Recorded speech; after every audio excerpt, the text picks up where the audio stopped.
that cost the UK government more than Disability Benefits Part 2. Procurement and Waste. Remember the PPE scandal? 9 billion wasted on unusable or overpriced equipment. The government wrote off 4 billion on PPE that didn't meet standards, 2.6 billion on equipment purchased at inflated prices, and 2.5 billion on storage costs for excess supplies. NHS Test and Trace programme was allocated 37 billion, yet the Public Accounts Committee concluded it had no measurable impact on pandemic transmission. 59% of COVID contracts were awarded without competitive tender, many to companies with political connections.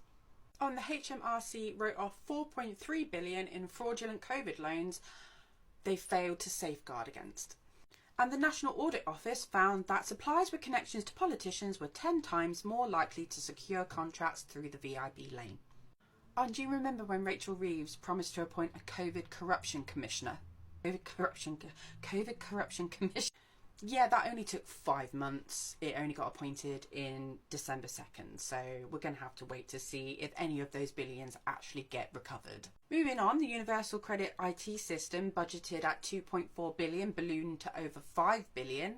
The government spent 2.5 billion on consultants last year, some charging $2,500 per day. That's more than a disabled person receives in an entire month. HS2 was originally estimated at 33 billion. Projections are over 100 billion before the recent cancellations.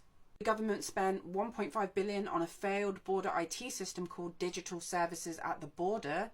That one's working well, isn't it? The MOD wasted 13 billion on failed equipment projects over the last decade. Ministry of Justice wasted 98 million on a case management system they abandoned. The Home Office spent 738 million on its Rwanda asylum plan.